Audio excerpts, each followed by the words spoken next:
नमस्कार। Arihant education foundation का अरिहंत कला वाणिज्य एवं विज्ञान कनिष्ठ महाविद्यालय बावधन पुणे के हिंदी विभाग के यूट्यूब चैनल पर मैं डॉक्टर प्रवीण चंदन आप सबका स्वागत करता हूँ। मेरे प्रिय विद्यार्थियों, आज हम कक्षा 12वीं की युवक भारती के 5वें अध्याय अ गुरुवाणी भाग 2 का अध्ययन करेंगे, जिसके कवि है गुरु नानक जी। एक बार हम काव्य का पठन कर लेते हैं। नानक गुरु न चेतनी मनी आपने सुचेत, छूते तिल बुआड़ जीव सुए अंदर खेत, खेते अंदर छुट्टा कहू नानक सऊ नाहा, फली अही फूली अही बपुड़े भी तन विच स्वाहा।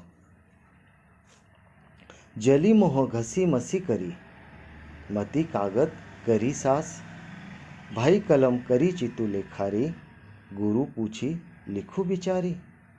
लिखू नाम सालाह लिखू, लिखू अंत न पारावार, मन रे अहि निसी हरि गुण सारे, जिन खिनु पलू नामू न बिसरे ते जन विरले संसारी। ज्योति ज्योति मिलाई ये सूरती सूरती संजोगु, हिंसा अहू में गतु गए नाही सहसा सोगु। गुरुमुख जीसु हार मनी बसे, तीसु मेले गुरु संजोग। तेरी गति मिति तू ही जाने, क्या को आखी वखाणे। तू आपे गुप्ता आपे प्रगटू आपे, सब रंग भाणे। साधक सिद्ध गुरु वहु चेले, खोजत फिर ही फरमाणे। समही बधु पाई यह भिक्षा, तेरे दर्शन कऊ कुरवाणे। उसी की प्रभु खेल रचाया, गुरु मुख सो भी होई। नानक सब जुग आपे वर्ते, दूजा और न कोई। गगन में काल रवि चंद दीपक बने, तारका मंडल जनक मोती।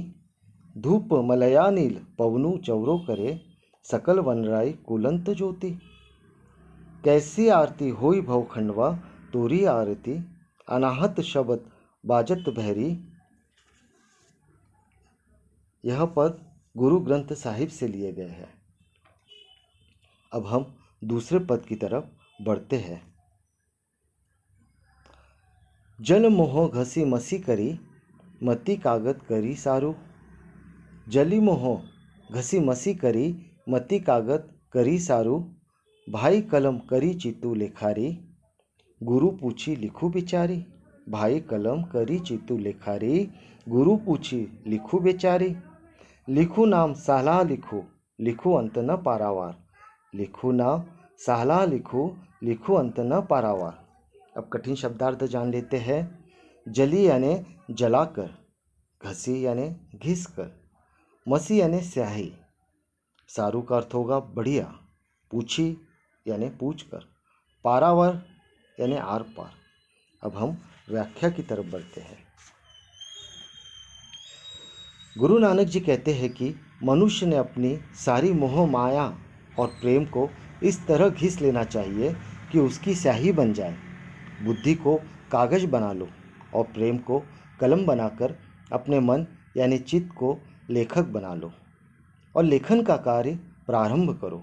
फिर गुरु से अनुमति लेकर ईश्वर की स्तुति गुणगान लिखिए, उसकी अपरंपार लीलाओं का वर्णन लिखिए और अंत में यह भी लिखिए कि ईश्वर के प्रेम की कोई सीमा नहीं है, उनका कोई पारावार नहीं है और वह दुनिया के हर छोर पर, हर कोने पर, हर कण पर व्याप्त है, उनका कोई छोर नहीं। अब भावार्थ समझ लेते हैं। हे मानव, मोह माया का त्याग कर या फिर उसे जलाकर, घिस कर स्याही बना लो और अपनी बुद्धि को कागज बना लो और प्रेम के भाव की कलम बनाओ और चित्त मन को लेखक बनाओ और फिर गुरु से आज्ञा लेकर, उनका आशीर्वाद लेकर, अनुमति लेकर ईश्वर के नाम की स्तुति लिखो, उनका गुणगान लिखो और उनके बताए हुए अच्छे अच्छे विचारों को लिखो और यह भी लिखो कि ईश्वर का, प्रभु का न कोई अंत है न कोई सीमा है, वह तो अनादि अनंत है। अब तीसरे पद को पढ़ते हैं। मन रे अहि निसी हरि गुण सारी, जिन खिनु पलु नाम न बिसरे ते जन विरले संसारी। मन रे अहिनिसी हरि गुण सारी, जिन खिनु पलु नाम न बिसरे ते जन विरले संसारी। ज्योति ज्योति मिलाई ये सुरती सुखी संजोगु, हिंसा अऊ में गतु गए नाही सहसा सोगु। गुरुमुख जिसु हार मनि बसे तिसु मेले गुरु संजोग। ज्योति ज्योति मिलाई ये सुरती सुरती संजोगु, हिंसा अहू में गतु गए नाही सहसा सोगु। गुरुमुख जिसु हार मनि बसे तिसु मेले गुरु संजोग। अहिनिसी का अर्थ है, कठिन शब्दार्थ में देखिए, अहिनिसी यानी दिन रात, सरी यानी स्मरण याद रखना, बिसरे यानी भुलाया हुआ, बिरले यानी विशिष्ट लोग, हरि का मतलब भगवान, ईश्वर, परमेश्वर, परमात्मा, पलु यानी पल, समय, हऊगे यानी हृदय में, मन में। अब इस पद की व्याख्या समझ लेते हैं। गुरु नानक जी कहते हैं, मन रे अहिनिसी हरि गुण सरी।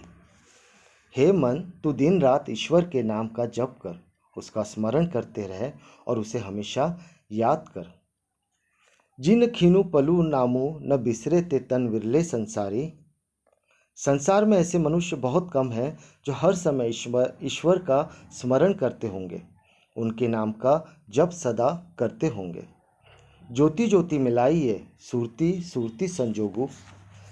गुरु नानक जी यहाँ कहते हैं कि अपना ध्यान भगवान की तरफ लगाइए, ईश्वर की ज्योति से अपनी ज्योति का मिलन होना चाहिए, तभी आप प्रकाशवान हो सकेंगे, तभी आप ईश्वर के साथ एकाकार हो सकेंगे। हिंसा हूँ मैं गतु गए नाही सहसा सोगु। हिंसा हूँ मैं गतु गए नाही सहसा सोगु। ईश्वर की भक्ति में पूरी तरह से लीन हो जाने पर मनुष्य हृदय से हिंसा का भाव धीरे धीरे समाप्त होता जाता है। मन में भक्ति भाव के उत्पन्न होने पर धीरे धीरे वह कोमल होता जाता है। मनुष्य के सारे अहंकार समाप्त होने लगते हैं। इसलिए गुरु नानक जी कहते हैं कि हर मानव को भक्ति की धारा में बहना चाहिए। गुरु मुख जिसु हार मनि बसे तिसु मेले गुरु संजोग। गुरु मुख जिसु हार मनि बसे तिसु मेले गुरु संजोग।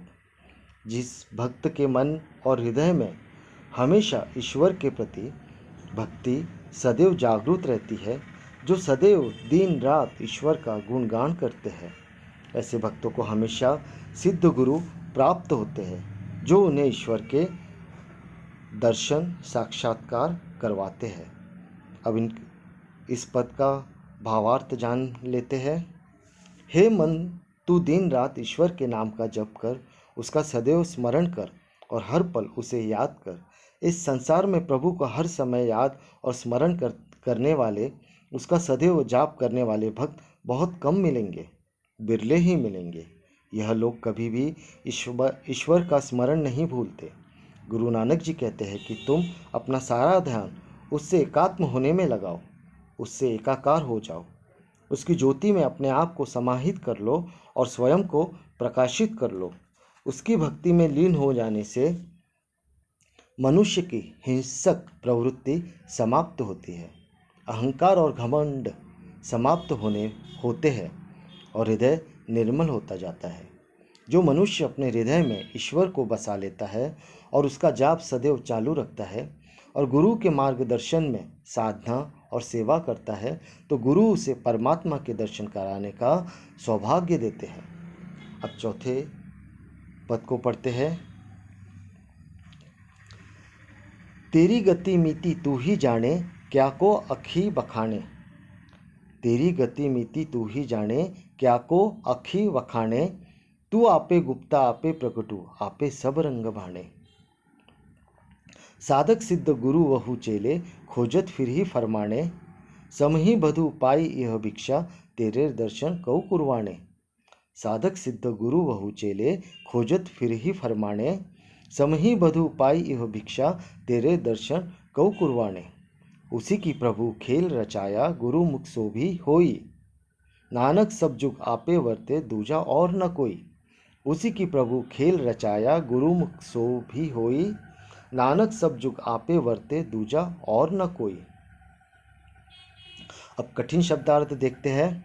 वखाणे यानी बढ़ाई करना, गुप्ता यानी गुप्त, प्रगटु का अर्थ होगा प्रकट होना, साधक का अर्थ भक्त, कुर्बाने यानी कुर्बानी करने वाला, जुग यानी युग, दूजा का अर्थ होगा दूसरा।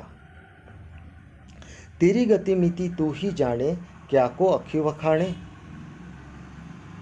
अब देखिए, गुरु नानक जी ईश्वर से कहते हैं कि हे प्रभु, आपकी गति को आप ही जानते हैं, दूसरा कोई उसका अंदाज भी नहीं लगा सकता है। आपकी लीला और शक्ति के सामर्थ्य को आप ही जानते हैं, दूसरा कोई उसकी कल्पना भी नहीं कर सकता। आपका वर्णन शब्दों में कोई नहीं कर सकता है। तू आपे गुप्ता आपे प्रगटु आपे सब रंग भाणे। तू आपे गुप्ता आपे प्रगटु आपे सब रंग भाणे। आपका रूप और अस्तित्व अप्रगट और प्रगट रूप में है। आप अनेक रूप ले सकते हो, हर आकार और प्रकार में प्रकट हो सकते हो। कोई भी कार्य आपके लिए असंभव नहीं है। सामान्य इंसान आपके अनेक रंग और रूपों को पहचान नहीं सकता। साधक सिद्ध गुरु वहु चेले खोजत फिर ही फरमाने। साधक सिद्ध गुरु वहु चेले खोजत फिर ही फरमाने।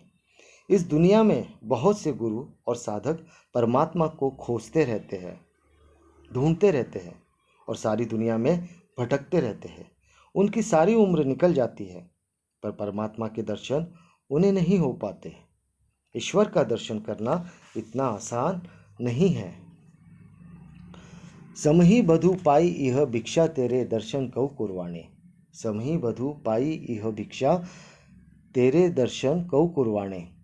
हजारों वर्षों से इस संसार में सभी ऋषि मुनि और साधकों ने परमात्मा को हर जगह ढूंढा, पर जिसने नाम स्मरण कर और भिक्षा मांगकर और अपनी दर्शन की अभिलाषा मन में रखी, उसे ही आपके दर्शन प्राप्त हुए।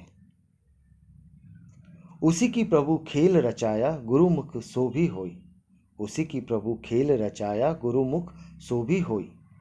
विधि ने जो कुछ रचा हुआ है, उसे कुछ सोचा हुआ है, वही सब कुछ इस संसार में घटित हो रहा है। इस बात को सामान्य इंसान कभी समझ नहीं पाएगा, पर ईश्वर के सच्चे बंदे को ही यह बात समझ में आ सकती है। पेड़ का हर पत्ता ईश्वर की मर्जी के बगैर हिलता भी नहीं। नानक सब जुग आपे वर्ते दूजा और न कोई। नानक सब जुग आपे वर्ते दूजा और न कोई। गुरु नानक जी ईश्वर से कहते हैं कि आप ही इस दुनिया में सर्वव्याप्त हो। आपका बसेरा तो हर कण कण में है। आप तो सदियों से इस संसार में हो। आपके सिवा यहाँ और कौन रहा है। आप ही तो सर्वशक्तिमान हो, आप ही सर्वस्व हो। अब इसका भावार्थ समझ लेते हैं। नानक जी कहते हैं कि हे सर्वशक्तिमान, आपकी शक्ति के रहस्य को केवल आप ही जानते हैं, उसे कोई समझ नहीं सकता और जान नहीं सकता। आप प्रत्यक्ष रूप में भी है और अप्रत्यक्ष रूप में भी। लाखों भक्त, जिसमें ऋषि मुनि, सिद्ध गुरु और शिष्य, आपको सारी सृष्टि में ढूंढते फिरते हैं, पर जिन्होंने भिक्षा मांग कर और आपका नाम स्मरण किया, उन्हीं को आपके दर्शन प्राप्त हुए। आपकी इस लीला को कोई सच्चा भक्त ही समझ सकता है या फिर कोई सिद्ध गुरु। आप तो इस सृष्टि में युगों से व्याप्त हो। आप तो समय से भी बलवान हो। आपसे बड़ा कोई बलशाली इस सृष्टि में नहीं है। अब 5वें पद की तरफ बढ़ते हैं। गगन में काल रवि चंद दीपक बने, तारका मंडल जनक मोती। गगन में काल रवि चंद दीपक बने, तारका मंडल जनक मोती। धूप मलयानील पवनु चौरो करे, सकल वनराई कुलंत ज्योति। धूप मलयानील पवनु चौरो करे, सकल वनराई कुलंत ज्योति। कैसी आरती होई भव खंडना, तोरी आरती अनाहत शब्द बाजत भेरी। कैसी आरती होई भव खंडना, तोरी आरती अनाहत शब्द बाजत भेरी। अब यहाँ कठिन शब्दार्थ जान लेते हैं। गगन यानी आकाश, आसमान। रवि का अर्थ होगा सूर्य। मलयानील यानी मलय पर्वत से बहने वाली हवा। वनराई का अर्थ होगा वन, जंगल। अनाहत बिना बजाए हो। बहरी यानी ढोल।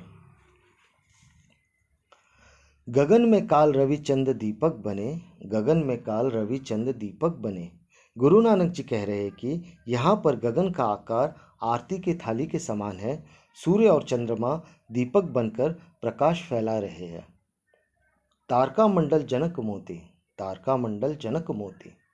तारामंडल मोती की माला पहनकर ज्योति सा सुभूषित हो रहा है। धूप मलयानील पवनु चौरो करे, धूप मलयानील पवनु चौरो करे। पूजा के समय धूप जलाते हैं तो उसका धुआं चारों दिशाओं में फैल जाता है। जिस तरह मलय पर्वत से बहकर आने वाली हवा सुगंधित खुशबू लेकर आती है और हवा के साथ वह सब जगह फैल जाती है। सकल वनराई फूलंत ज्योति, सकल वनराई फूलंत ज्योति। सारे वन की वनस्पतियाँ हार का स्वरूप लेकर सुभूषित हो रही है। यहाँ पर प्रकृति सबको साथ लेकर ईश्वर की आरती कर रही है। प्रकृति की आरती के सामने मनुष्य की आरती एकदम तुच्छ है। कैसी आरती हुई भव खंडना तोरी आरती, कैसी आरती हुई भव खंडना तोरी आरती। जहाँ प्रकृति स्वयं ईश्वर की आरती उतार रही हो तो वहाँ मनुष्य स्वयं क्या कर सकता है। इस महान आरती के सामने मनुष्य की आरती की क्या जरूरत है। अनाहत शब्द बाजत भैरी, अनाहत शब्द बाजत भैरी। गुरु नानक जी कह रहे हैं कि वहाँ बिना आवाज़ का ढोल बज रहा है। अनाहत की तरह सब जगह ध्वनि गूंज रही है, जिसकी आवाज़ में सब पशु पक्षी और जानवर मस्त झूम रहे हैं और प्रकृति भी नृत्य कर रही है, आराधना कर रही है। अब इस पद का भावार्थ देखते हैं। हे पंडित, संसार में दिन रात महान आरती हो रही है। आकाश रूपी आरती के थाली में सूर्य और चंद्र दीपक के समान जल रहे हैं। तारामंडल मोतियों की तरह सुभूषित है। मलय पर्वत से आती चंदन की खुशबूदार हवा का धूप महक रहा है। वायु चंवर से हवा कर रही है। जंगल के सभी वृक्ष फूल चढ़ा रहे हैं। हृदय में अनहद नाद का ढोल बज रहा है। हे मनुष्य, इस महान आरती के होते हुए तेरी आरती की क्या आवश्यकता है, क्या महत्व है। अर्थात भगवान की असली आरती तो मन से उतारी जाती है और श्रद्धा ही भक्त की सबसे बड़ी भेंट है। फिर आप लोग थालियों में ये थोड़े थोड़े फल फूल लेकर मूर्ति पर क्यों चढ़ाते हैं। क्या उसके पास थालियों की कमी है। अरे आकाश ही उसका नीलम थाल है। सूर्य और चंद्रमा की ओर देखो, वे भगवान की आरती में रखे हुए दीपक है। ये तारे ही उसके मोती है और हवा उसे दिन रात चंवर झुला रही है।